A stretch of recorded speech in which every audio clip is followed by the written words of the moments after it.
50 ఏళ్ళ నాడు ఎవరు లేనినాడు ఇక్కడ పురుగు పూసున్నాడు. అనేక మంది నాకు తెలిసి పాము కడుతో చచ్చిపోయినారు, ఇక్కడ రోగాలతో చచ్చిపోయినారు.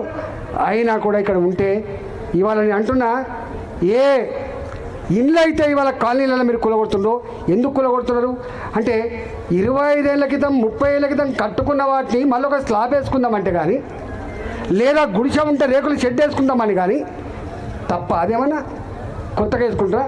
ఇవాళ కొత్తగా కనుక నువ్వు 20 ఎకరాలు 30 ఎకరాలు ఒక కాలనీ నిర్మించను నువ్వు కూలగొట్టు, కానీ 30 ఏళ్ల క్రితం ఉన్నటువంటి బస్తీలలో ఉన్న ఇండ్లను ఎందుకు కూలగొడుతున్నావు అని చెప్పి అడుగుతున్నాం. నేను ఒక మర్యాదగా చెప్పిపోతున్నాం. ఇంతకుముందు మా విక్రమ్ చెప్పిండు, భారతీయ జనతా పార్టీ అనాదిగా ఆనాడు పేదల పక్షాన ఉండి గుడిసెలేయించింది, 60 గజాల చొప్పున భూములు ఇప్పించింది. దత్తాత్రేయ నగర్, వాజ్పేయి నగర్, ఇక్కడ ఇంతకుముందు చెప్పినట్టుగా టైగర్ నరేంద్ర గారు కావచ్చు, దత్తాత్రేయ గారు కావచ్చు, బద్దం బాలరెడ్డి గారు కావచ్చు, ఆనాడు కూడా కాంగ్రెస్ పార్టీ కూల్చే ప్రయత్నం చేసింది. 1994లో అప్పుడు జనార్దన్ రెడ్డి ముఖ్యమంత్రి ఉన్నప్పుడు ఉన్నట్టున్నది, ఆనాడు కూలగొట్టే ప్రయత్నం చేసిండ్రు. 2000 ఇళ్ళు కూల్చిపోయిండ్రు. అంటే కాంగ్రెస్ పార్టీ పేరుకేమో పేదల పక్షాన ఉన్నాం, ఇందిరమ్మ రాజ్యంలో ఉన్నాం అంటున్నావు కదా.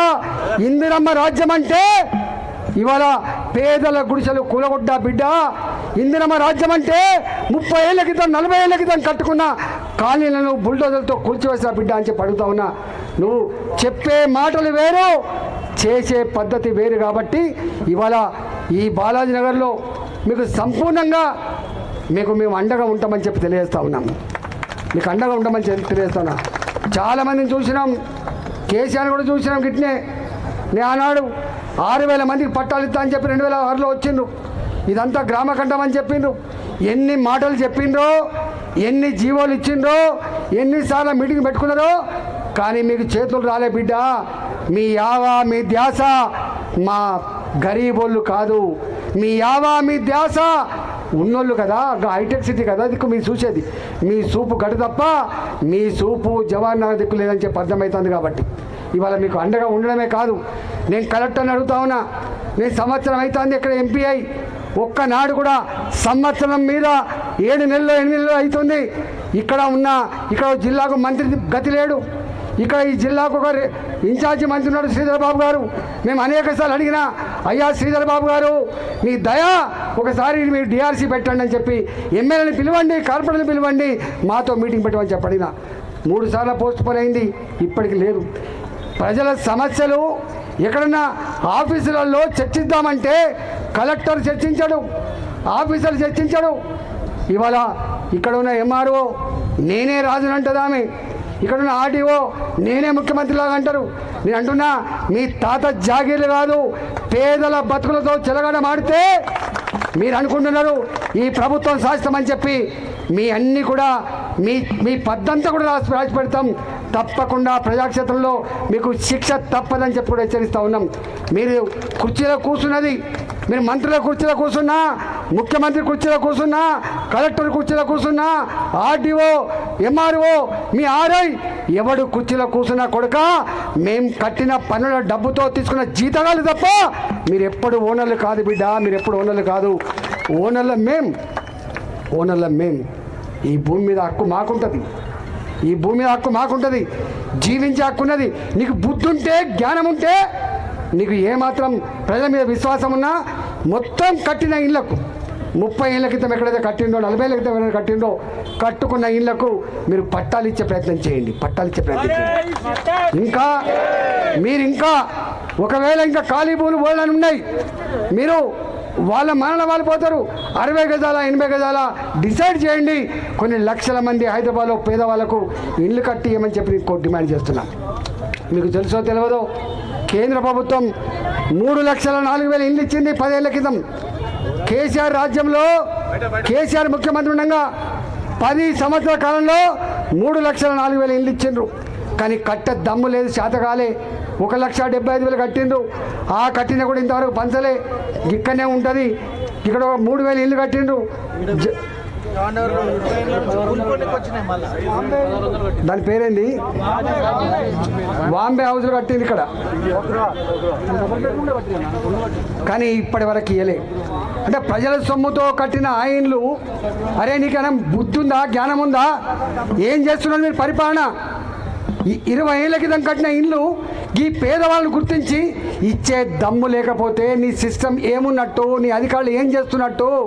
చిన్న జిల్లాలు ఏర్పడితే కలెక్టర్లు సామాన్య జనాన్ని కూడా తాకుతారని, సమస్యలు పరిష్కరిస్తారని చెప్పి అనుకున్నాం. నేను అడుగుతా ఉన్నా, ఎప్పుడన్నా మీ బస్తీలో కలెక్టర్లు వచ్చిండా అమ్మా? వచ్చిండా? ఎప్పుడన్నా మంత్రి వచ్చిండా? ఎవడన్నా ఆర్డీఓ వచ్చిండా? ఎవడొస్తాడు? పోలీసులను పట్టుకొని, వాళ్ళ కాపల పోలీసు వాళ్ళు వస్తారు, డోజర్లు పట్టుకొని, జేసీబీలు పట్టుకొని, ఇవాళ పోలీసు వాళ్ళని పట్టుకొని ఈ చిన్న చిన్న దిక్కులేని పైరవికి ఆస్కారం లేని, ఇవాళ వాళ్ళకు దుఃఖం తప్ప, ఏడుపు తప్ప ఇంకోటి లేని, వాళ్ళు తిరుగుబాటు చేసేవాళ్ళు కూడా కాదు, వాళ్ళు శాపనాదాలు పెట్టి తప్ప ఏం కాదు. ఇలా వాళ్ళ కోసం వస్తున్నారు. ఇవన్నీ వీటి మీద పెద్ద ఎత్తున నేనే ఈ హైదరాబాద్లో ఒక పాదయాత్ర బస్తీలలో పెట్టుకుంటా, ఇంకా పెద్ద ఎత్తున ఇది శాంపుల్గా ఒక హెచ్చరిక చేయడానికి వచ్చిన, దీంతో జ్ఞానోదయమై బుద్ధి తెచ్చుకొని మీరు మర్యాదగా ఈ సమస్య పరిష్కరించండి, లేకపోతే మీతో యుద్ధం చేయడానికి సిద్ధంగా ఉన్నారని చెప్పి హెచ్చరిస్తా ఉన్నా. నీ పోలీసులు ఏం చేస్తారో, నీ పోలీసులు ఏం చేస్తారో, నీ రెవెన్యూ అధికారులు ఏం చేస్తారో, నీ అధికారం ఏం చేస్తారో మీ అంతు చూసే బాధ్యత మా చేతుల్లో ఉన్నది. మా ప్రజల పక్షాన మేము నాయకత్వం వహిస్తామని చెప్పి హెచ్చరిస్తా ఉన్నాం. రెండవది, ఇక్కడ ఓ డంప్ యార్డ్ ఉంది, అడ్డమైంది, 40 ఏళ్ళ 30 ఏళ్ళ నుంచి ఉన్నది ఇక్కడ. అరే నీకేమైనా జ్ఞానం ఉందా అని చెప్పి అడుగుతున్నా. మొత్తం 1,20,00,000 మంది ఇక్కడ, ఇంకో 30 లక్షల మంది వచ్చిపోతారు. 1,50,00,000 మంది మొత్తం చెత్తంతా తీసుకొచ్చి ఇక్కడ పోతే ఒక్క ప్లేస్లో వేస్తారు. హైదరాబాద్కు 4 జాగాల 4 దిక్కుల బోర్డానికి భూములు ఉన్నాయి. 50 కిలోమీటర్లు కాకపోతే 60 కిలోమీటర్లు పో. ఆనాడు జనసంచారం లేదు కాబట్టి ఇక్కడ కట్టినావు, కానీ మొత్తం కాలనీలు వచ్చినాయి. బాలాజీ నగర్ చుట్టూ మొత్తం కాలనీలు వచ్చినాయి. నాగారం ఒక మున్సిపాలిటీ అయింది, మీకు పక్క పంటి దమ్మాయి కూడా ఒక మున్సిపాలిటీ అయింది, కీసర పక్కకే ఉన్నది, ఇటుపక్క గడికేసరి ఉన్నది. ఎంత శాపం అంటే ఇక్కడ ఏ మురికి నీళ్ళు అయితే కెమికల్ వాటర్స్గా విషపుతుల్యంతో ఉన్నాయో అవన్నీ కూడా మొత్తం ఇక్కడ వ్యవసాయాన్ని కూడా చేసి పడేసినాయి. మొత్తం బస్తీలు వచ్చినాయి, కాలనీలు వచ్చినాయి. ఇప్పుడు ఇంకా 1,50,00,000 మంది చెత్తను తీసుకొచ్చి ఒక్క బాలాజీ నగర్ లేచి వీళ్ళ ఆరోగ్యాలతో చెలగడమాడే ప్రయత్నం చేస్తున్నావు. నేను మొన్న చెప్పినా, మళ్ళీ చెప్తా, ఇవాళ ఈ హైదరాబాద్కి ఎక్కడ జనసంచారం లేని దగ్గర ఓ 60 కిలోమీటర్లు పోతారా, 100 కిలోమీటర్లు పోతారా, దూరం పోయేయండి తప్ప జనం జీవితాలతో చెలగడమాడకండి. నీ గవర్నమెంట్ ఖర్చు పెడితే 500 కోట్లు అయితే కావచ్చు, కానీ మా వాళ్ళు వైద్యం పేరిట ఖర్చు పెట్టే డబ్బు 1000 కోట్లలో ఉంటుంది, తెలియకుండానే ఉంటుంది. వీళ్ళు ఎన్ని కష్టాలు పడ్డా రండి జనార్దన్ గారు, వైద్యం కోసం సరిపోతుంది తప్ప వాళ్ళు ఎన్నడూ హైన్ టు మౌత్ తప్ప ఎన్నడూ సంపాదించుకోవడం కాదు. కాబట్టి ఆ డంప్ యార్డ్ మీద కూడా ఒక ఉద్యమం చేసేది ఉంది.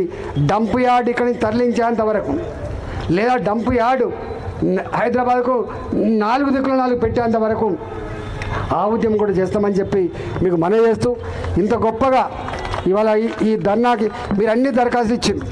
దరఖాస్తులను మొత్తం చూసిన కమ్యూనిటీ హాల్ ఇవ్వమని చెప్పి ఇచ్చిండ్రు. మీరు పార్కులు ఆక్రమించుకున్న వాటిని తిరిగి మాకు అప్పగించాలని చెప్పి ఇచ్చిండ్రు. వాటి డెవలప్మెంట్ కోసం అని ఇచ్చిండ్రు. మురికి కాలువలు ఏమని ఇచ్చిండ్రు, రోడ్లు ఏమని ఇచ్చిండ్రు, తాగే నీళ్ళ కనెక్షన్లు ఏమని ఇచ్చిండ్రు.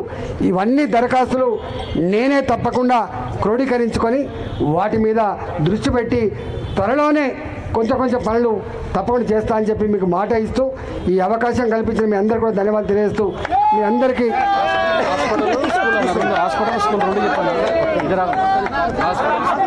హాస్పిటల్ సమస్య ఇక్కడ దవాఖానా లేకపోతే రోడ్ల మీదనే ప్రస్తుతమైనటువంటి వాళ్ళు మధ్యలోనే చనిపోయిన వాళ్ళది చిట్టీల రూపంలో ఇచ్చిండ్రు. దవాఖానా స్కూళ్ళ విషయంలో కూడా ఆ సమస్య మీద కూడా తప్పకుండా మేము ఏదో ఒక పరిష్కారం చెప్తామని చెప్పి తెలియజేస్తూ, భారత్ మాతాకి